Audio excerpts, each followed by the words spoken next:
hugely honored that all of you have come here.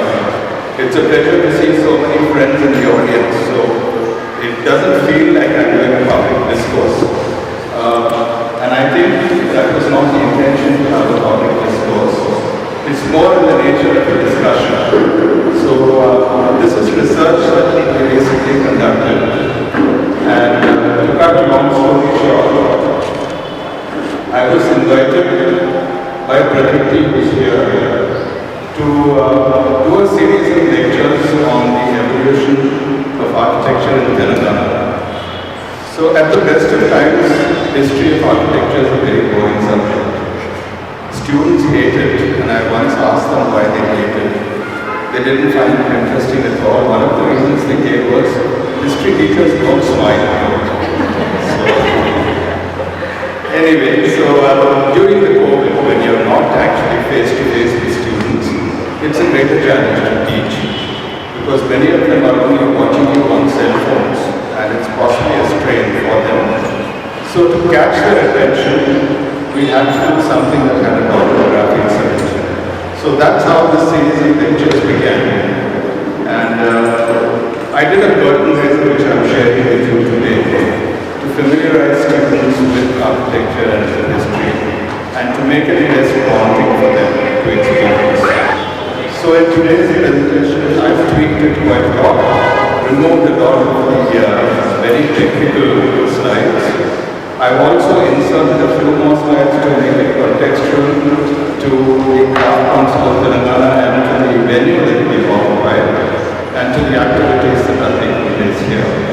So I must qualify that although the title says Hyderabad Through Ages, my talk is not so much about Hyderabad. We do make fleeting references to it, but basically this is about Telangana. And if you consider Hyderabad to be a microcosm of Telangana, then what you see in today's presentation will possibly apply in some way or the other to the architectural history and the architectural sensibilities of Hyderabad. So we'll start off. The title of this lecture is Toranam. It's a term that all of you will be familiar with. Anyone in South India calls it Toranam. I think in the north of the country they call it Toranam. Basically it means a gateway.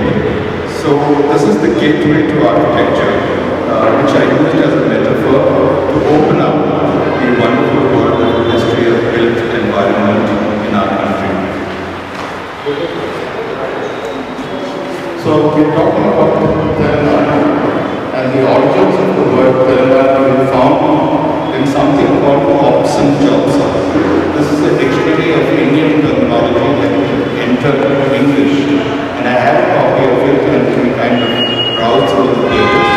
Lo and behold, when we came to the page D, we find this reference to Telangana, where it's called Telangana, and there are various interpretations of how this happened. Some interpretations says that it may have been three Lingam because of the three temples that we have here, which are dedicated to Shiva. At any rate, Telangana has been around for a long, long time, and so the history of this state, what is now Telangana, goes back over 800 years. And that was the purpose of the series of 16 lectures, was to start from the earliest of ministries, the Satavahana dynasty, to bring it to present day.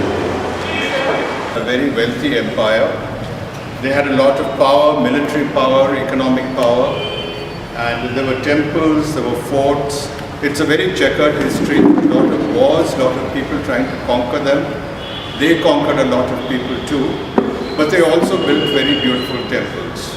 And that, I think, is the beginning of the Toran, which is a gateway either to a temple or a fort.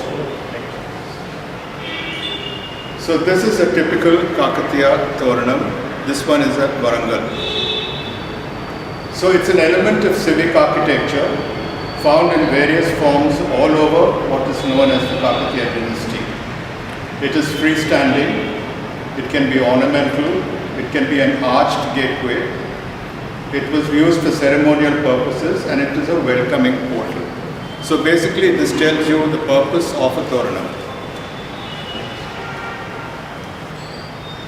So this is a sketch that we made in the office based on certain principles of construction that are put down in the Shastras. So we have two vertical elements, one on the left and one on the right, which in our terminology are called posts. And then you have lintels that go across the top horizontally.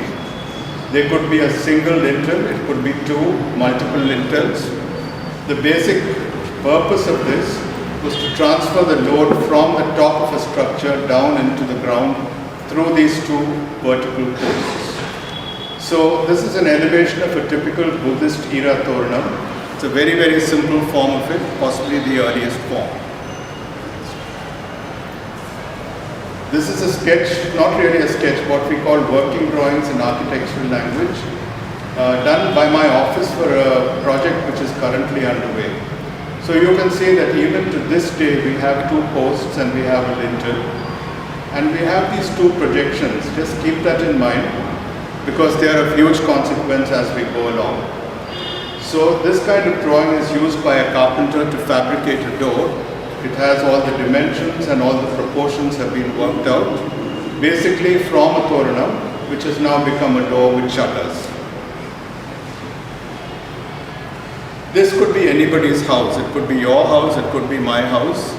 Any one of us anywhere in South India, at some point in time, puts up a Toranam.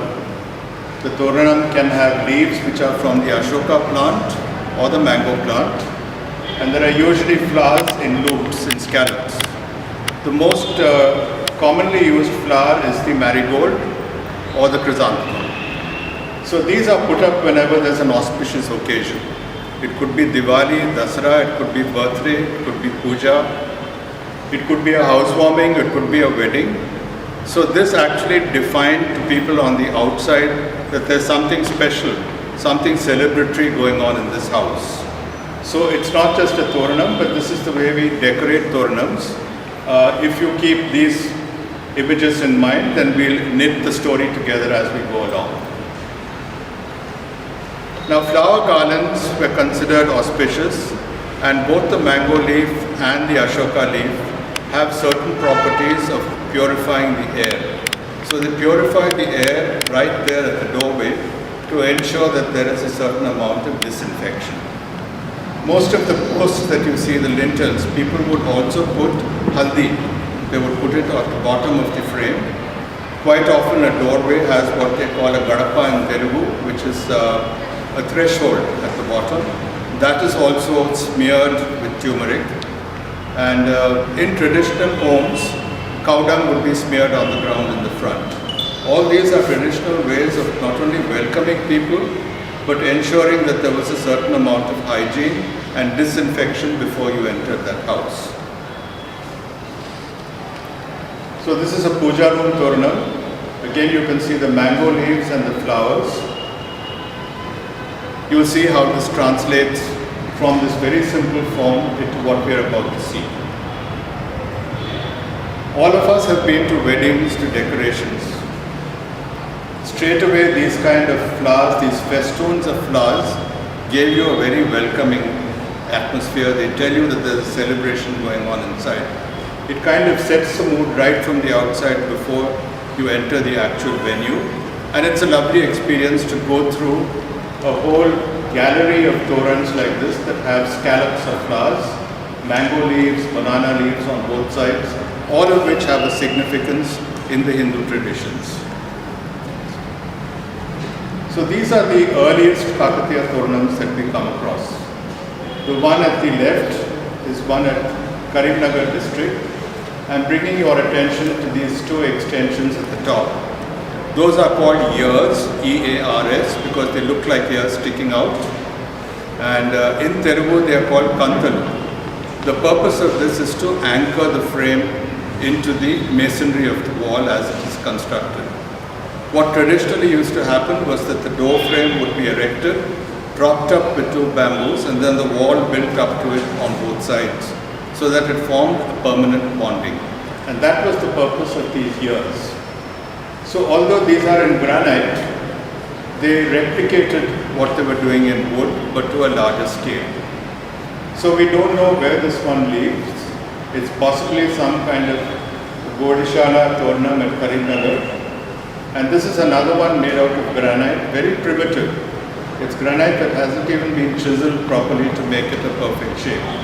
But yet, it's leading to a temple. The temple is not visible, but the fact that there's a Toran there defines and it gives you a sense of arrival at this place. It's a kind of wayfinding device. This is one that's standing on its own at Kolanpaka. You can now begin to see the scallops happening here in stone. The scallops that you saw in flowers is now replicated in stone. There's a small temple at the back, but in old times there was a much larger temple, and this was probably the gateway as you enter the temple. Quite often it's not even a gate to a temple. It could be at the crossroads. It told you that this gate is leading on to the next village or the next town. And in some ways I feel that what we have at Char Kaman, although it is arches, is serving the same purpose. No one knows why Char Kaman was built, but it's built at the intersection of a north-south and an east-west road. It's built also at a road that goes right down to Masilipatnam, a trade route, and that one particular Kaman which is on the eastern side is called Machli Kaman because it leads to Masilipatnam. So it's serving the same purpose. It might not have the same form, certainly, and it might be from a different era, it might be from a different religious context, but I think Char Kaman also serve the same purpose as these ones that we are looking at called Torans. These Torans are now beginning to get a little more complex.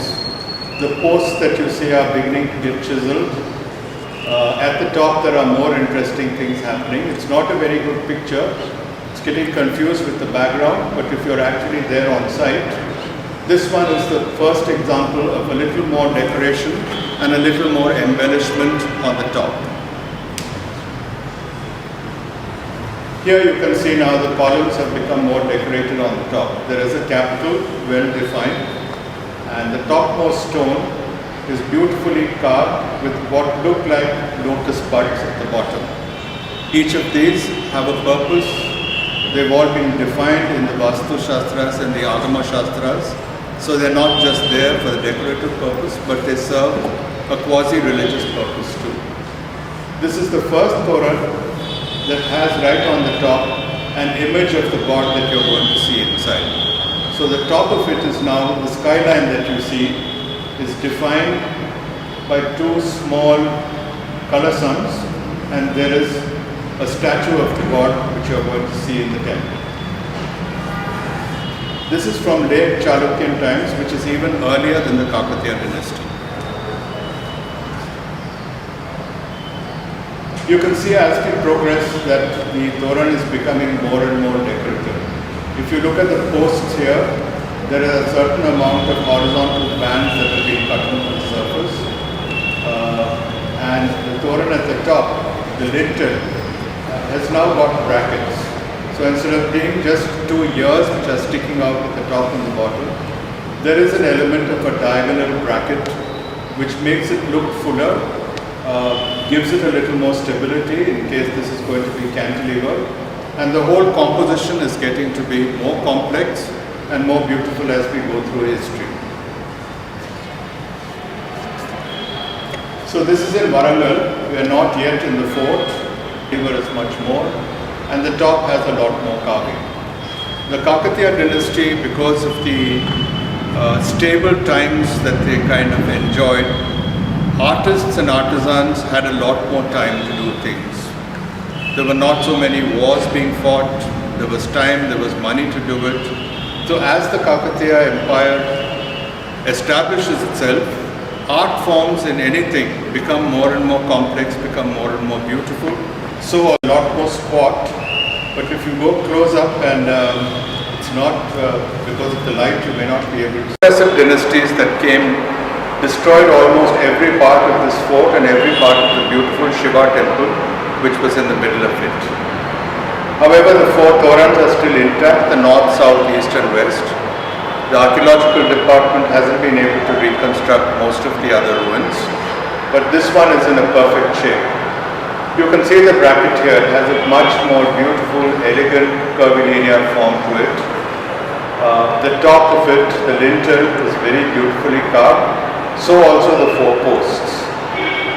The whole proportion you can see in comparison with the man here is large. This is something like about 37 feet to the bottom and an equal amount of about 37 to 40 feet going across the top. So it's a massive scale. It's not built out of a single stone. This one, once it's analyzed, has about 3 stones in it, some of which may have been made in a lathe machine, which is a machine that rotates and you can get curvilinear forms from a square form. The top also is in 3 or 4 parts, not clearly visible in this slide, but they're all put together by means of very clever jointing. So although this was built 450, 500 years ago, it's still standing intact. Next. This is yet one more Toran. Look at it against the skyline. Suddenly you begin to see the details. Suddenly they become obvious to you. Everything becomes much lighter when you look at it. And you almost on an impulse want to walk through it. There's such a feel-good factor about going through a Toran like this.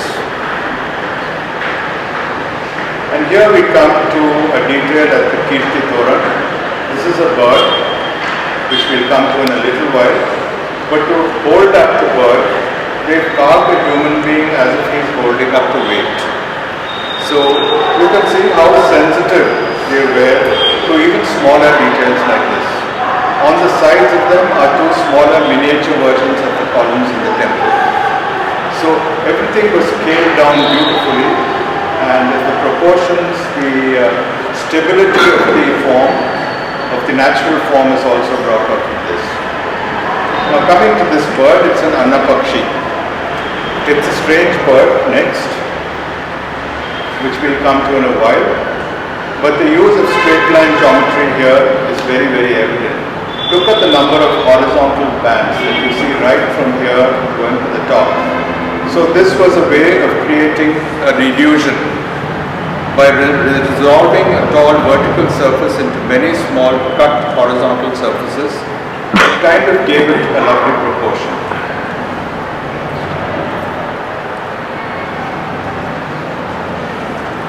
So this is the bird.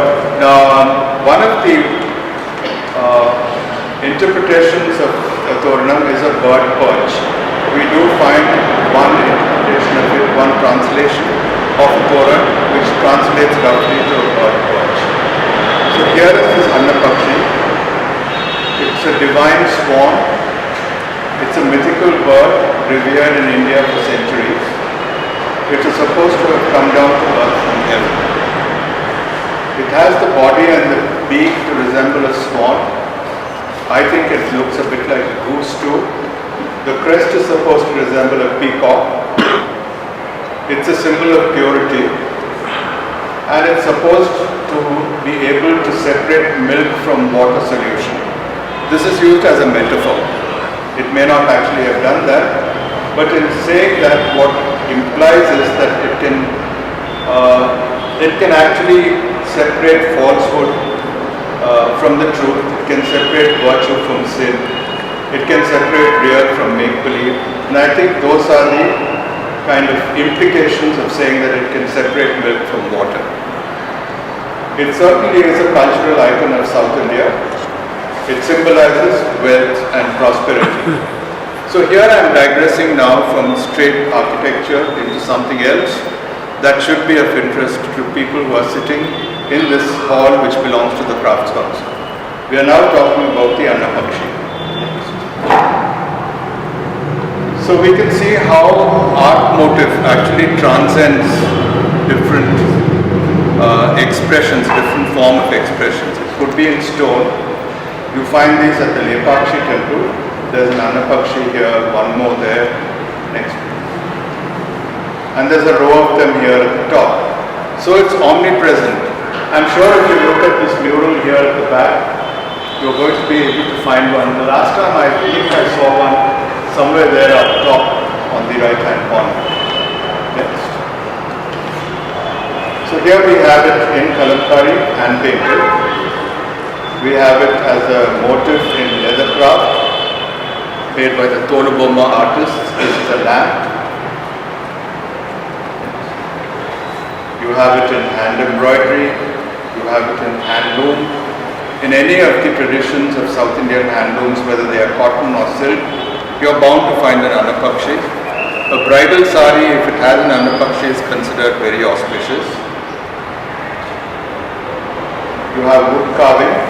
You can't very clearly see it, but there are two of them here and two of them on the other side. Lot of metal casting, whether it's in South Indian bronze, brass, bell metal, done even from here, not very far from here, you can go and see metal casting being done. So as I was putting this together, I came across this article written by a man about birds and how they are amazing builders and how they form these beautiful houses and they are self-sufficient. And then also we found a quotation here that there is precisely such architecture in avian nests. These are not haphazard constructions. These are shaped by a history of selection and functionality. So the purpose of this is to show you how nature and architecture can go hand in hand and how we as human beings should learn from nature and from the creatures of nature like the birds. So back to the anapakshi sitting here, and as we took this picture, we were lucky that a crow came and perched there. So here is nature reclaiming its position. Here is the bird perch and you can actually see it happening. It's so nice when birds, bees, wasps, butterflies, all that come into our homes. And I'm only using the Toranam as a metaphor now, but we should really be opening up our doors and our hearts to nature to be able to live sustainably. But then what happens? Here comes a politician and he distorts the Toranam so badly. All of us would have seen this. All of us go under it at either end of the tank one. He stretched it as if you're stretching a rubber band. And he's put two posts on this side and two posts on that side. I wonder why they say go slow. They want us to look at it, but that's what the traffic sign says there. Go slow on distortion of architecture. Go slow on changing history. Go slow on destroying the past. That I think is a more relevant interpretation of this signboard that we see here. So strong is the visual impact of buildings that when the government of Telangana was formed, this Toran becomes part of the official symbol of the government of Telangana. That's how strong the image of architecture can be in the public mind. But here's another ruination, and this is a sign of the changing times. Along comes N.T. Ramarao. He becomes the chief minister. He brings the entire film industry from South India, from Tamil Nadu here, and then buildings begin to be designed by people who are studio artists, people who work in plaster of Paris, people who work in fiberglass. And here is a Toranam. I think it's the ultimate insult to kind of give this building an elevation like this and to stack it with glass and posters and windows. It's no longer a Toranam, it's not welcoming anybody, it's almost saying keep out. And to add insult to injury, Chandana Brothers says 50% off. What are we off? On the architecture or the ugly saris that they're selling inside? I leave that to your imagination. Next. This is at Amirpet. So coming back to the history of Torans, the early ones we see in Andhra Pradesh are of the Amravati Stupa. Here you can see that there are 3 lintels and 2 posts. Another one in Madhya Pradesh, and now we are traveling out of Telangana just to see the different kinds of Torans all across the country, all across different periods of history.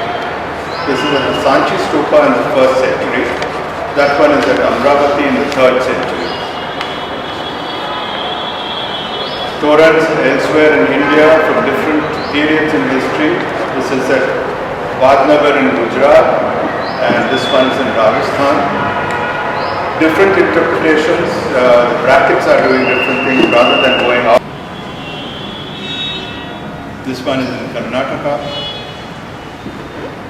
Some of them are wider, narrower. There are distinct differences in the capitals, in the bases, and in the lintel on top. This one is in Rajasthan. And we go across Southeast Asia now. And Buddhism takes all these traditions to different parts of the world. So in Japan, guess what it's called? It's called a tori, which is so like the word Toranam that all of us are using here. So it's not only our architectural traditions, but also the language that travels with Buddhism to Japan, to Korea. These are in Korea. So we are coming now to handmade torans at the domestic level, and these slides were added only because all of us here, in some way or the other, are involved in craft. These are hand embroidered torans, and these more or less replicate the form of the leaves that are falling at the bottom. There are flowers being embroidered there, flowers embroidered here. This one you can see has mango leaves, and it has a Ganesh in the middle. These are just stretched across doors in every home that we have. All of these are handmade. Most of them are made by women artisans. This one has tassels at the bottom that look like the leaves of an Ashoka plant. This one is made very intricately out of beads. The patterns that you see on them all have religious